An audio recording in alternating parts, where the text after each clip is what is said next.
Hello, and welcome to all the viewers.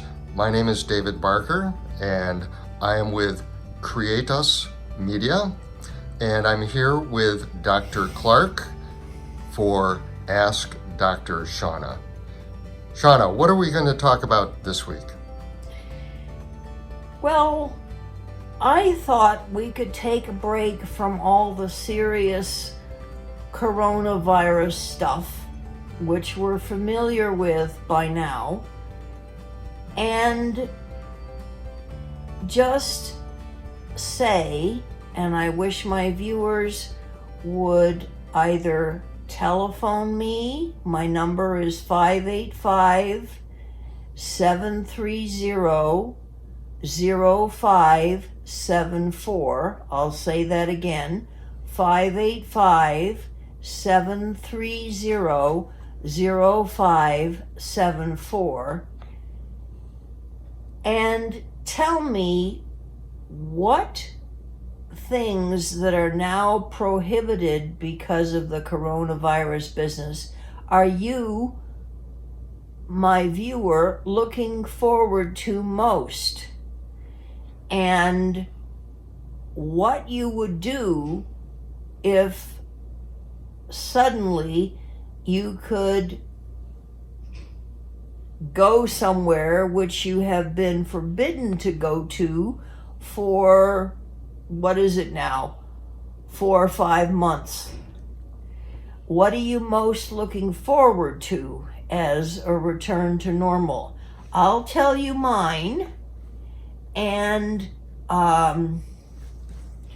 by the way, my email address is Dr. Doctor Shana, Shana, Clark, Clark, 1, the number 1, at gmail.com. I much prefer phone calls to emails, however. With a phone call, I can ask you questions, you can ask me questions, and I hear your tone of voice. And it's much more human contact than an email, which sometimes I may misinterpret because I may not know that in your part of the country a particular word is used in a particular way. There are a great many more differences in regional English than most of us are aware of. And so we can start off on the wrong footing. Whereas if you say something and I'm wondering how you mean it, I can say, what do you mean by that? And you can answer me. Right, in real time, instead of passing Yes, emails. instead of passing several emails. There was one viewer last week who said he'd like to become my friend. I typed him an email, my phone number, but he hasn't called me. I did get messages from several of you saying that this is a good broadcast and that I should keep it up. And I thank you very much for the encouragement. But one of the things I was asking for was what topic of a general psychiatric or human development or particular pickle that somebody is in and my comment on it that you'd like to hear about. And no one has answered me on that subject. I feel a little uncomfortable to go back to straight psychiatric topics as I used to do when there's this pandemic crisis in front of us all.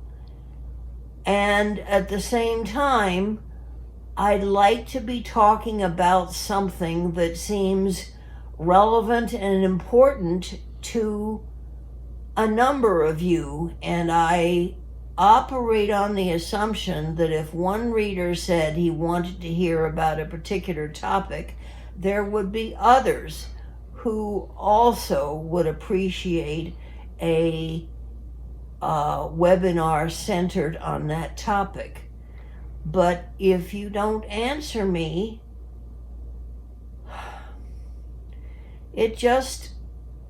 I wish we could become, I guess, a little more friendly and a little more inclined to say what we would like to talk about.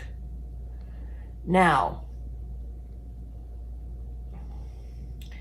I said I would tell you what my favorite. They are, as I mentioned, I think, going to a movie in the sense of a movie house. There are a couple of movie houses locally which seat 400 people, and yet they often have only maybe 40 people that they've sold tickets to. So they could open up, as far as I know, today, because 40 people can certainly sit 6 feet away from each other in a room that has seats for 400. And the other one, as I said, would be to go to my hairdresser. Both because I like her as a person. I wonder how she's surviving without the business that was her only income. And she does a terrific job on my hair. Yes, this social contact that we as humans need, and the direct human contact, like you are asking for people to give you phone calls so you can have direct, instant feedback, and having, being able to go to a movie theater, and having friends like your hairdresser. This is very, very difficult right now. Yes, and I'm isolated enough as it is because my parents are dead. I have one sibling who's sometimes nice and sometimes as mean as she could possibly be. Apparently, according to her, she has a lot of resentment against me because when I was a child, I had a lot of disabilities, and she resented the attention I got. And she resented that I got cancer. Well, I'm so sorry, but when I had the cancer, I was dealing with a potentially fatal disease. In fact, I had the Extinguish All Hope squad. The doctors, 15 doctors, would come into my room every morning and tell me solemnly that I had a 90% chance of being dead before I reached the age of 8. I was 7 at the time. And I took to covering my mouth with the bedclothes in order to have the possibility of laughing at the doctors without their knowing it, because I realized that they would think of me as very rude. But I had to have some defense against this continual, every single day, Saturdays and Sundays included, people coming into my room and saying I was going to die soon, which struck me as ridiculous because I slept well. I ate well. I was full of energy. I had a bad pain in my right hip, which was where the cancer was. But other than that, I felt fine. And it didn't make sense to me that I was going to die soon. And may I say, without too much boasting, it turned out I was right, because here I am.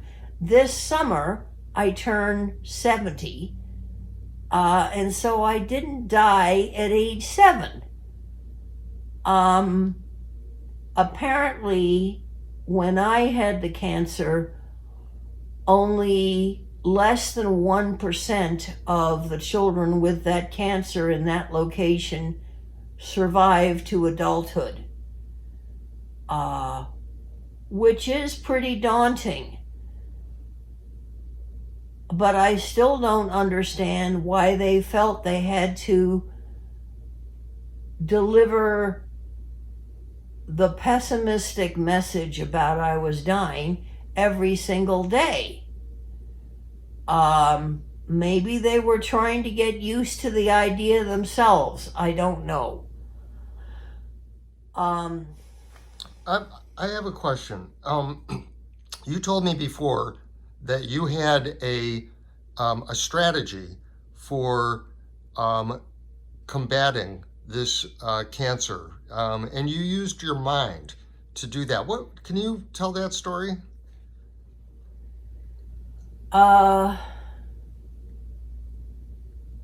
Well, I would imagine cancer cells going through the bloodstream to my lungs, which was what everybody dreaded, was metastases of the cancer to the lungs.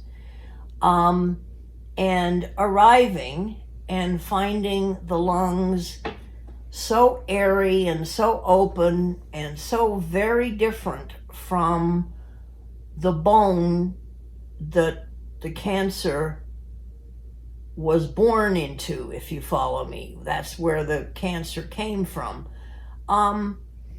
And so the cancer cells said to each other, "Whoo, this is airy, this is nice, this is open.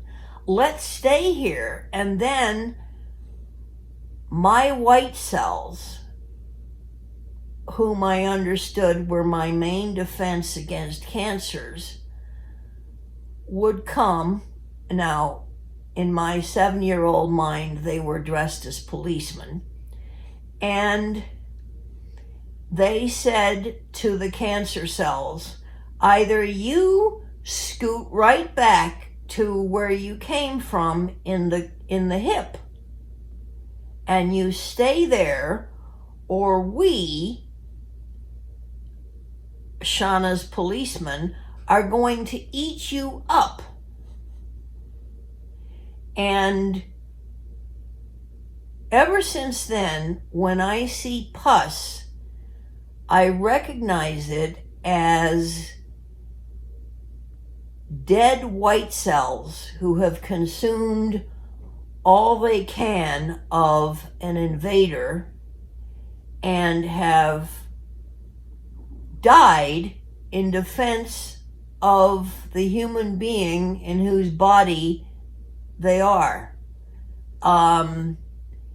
And so pus to me represents the courage of the human body and the willingness to sacrifice.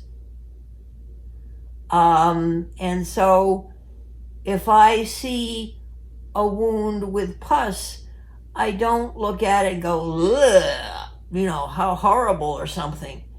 I feel touched that all these cells would essentially commit suicide in consuming the invader. I think that is such a great story. It's a way of taking control of your life and using positive mental imagery and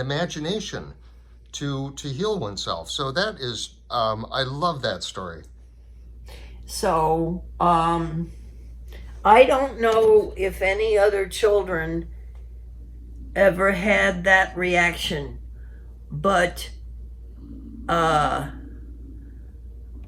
think of millions of policemen, and then I listen to these doctors saying I'm going to die soon, and it just used to make me giggle because the doctors were sounding so stupid and so lacking in understanding of what was really going on. I never told any grown-ups about this. And I still don't understand why a whole bunch of doctors felt obligated to keep telling me day after day after day. I was in the hospital for nearly a month. That I was dying, that I was going to die soon. I don't get it. Plus, was it not the doctor's responsibility to do everything they could to help me survive? And surely a way of helping someone survive is not to keep telling them that they're going to die soon.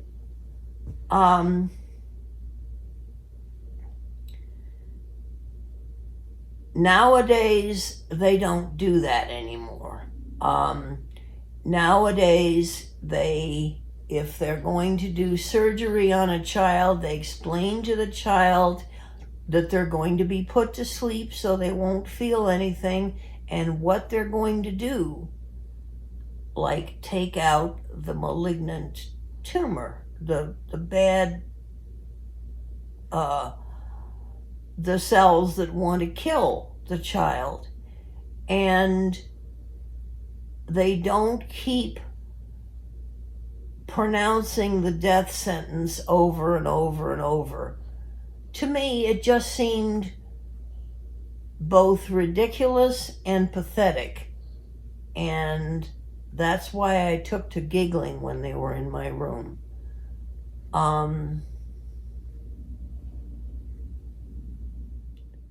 What are you going to be doing today? It's such a great day out right now, and staying on the positive and being able to start to go out and do things now. What are you going to be doing? Well, I only plan to go out for a walk in the beautiful sunshine. I don't have anything other than groceries that I need, and I have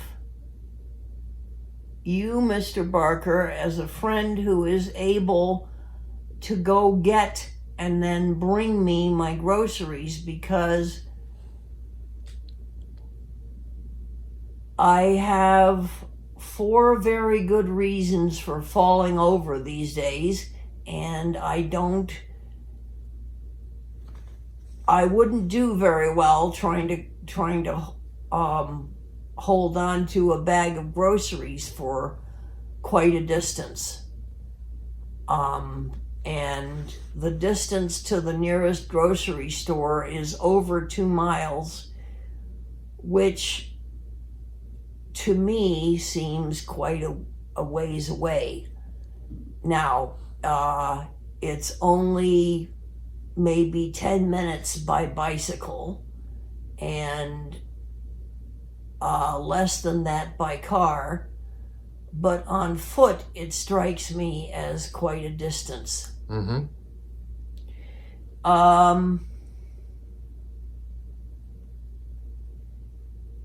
But I have an enormous window with, I think it's 4 or 5 panels onto the sunshine outside, and it looks lovely. And to me, it's a comfort that Mother Nature is taking this as normal late spring. Mother Nature is not really upset by the pandemic and our financial problems and so on, and is just blooming, and all the trees are in leaf now, which looks lovely. And I do hope all of you who live in a place which has seasons can enjoy the leafy season and not miss it because we're so anxious about the pandemic stuff. But I'd love to hear from some of you what your favorite activity would be if you could do anything that you used to do.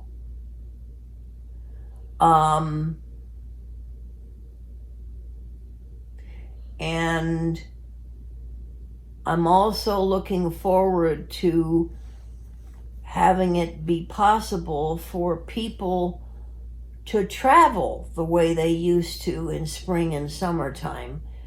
And I am very mindful that the travel industry needs our help. So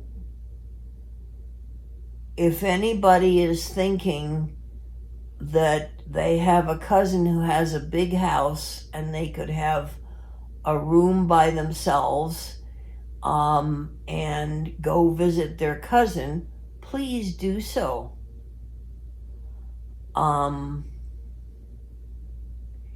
Life has to move on. And I'm also looking forward to being able to go to church with other people, because the way it is now, I listen to a morning prayer service on the internet, and the morning prayer service has our priest and a couple of people, but we don't have any music.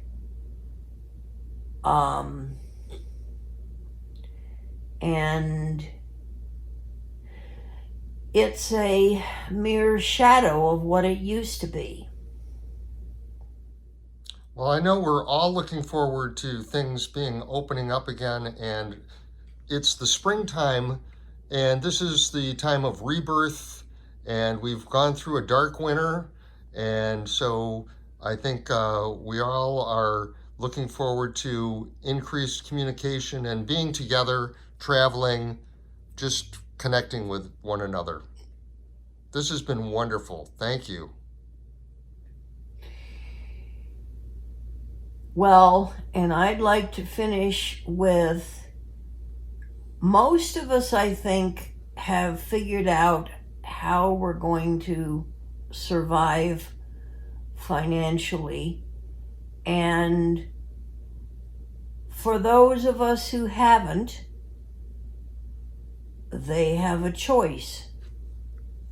Either go through all the effort of starting up again, which will appeal to some because they just feel they don't want some disease to have defeated them, or maybe retire and stop working and enjoy life more.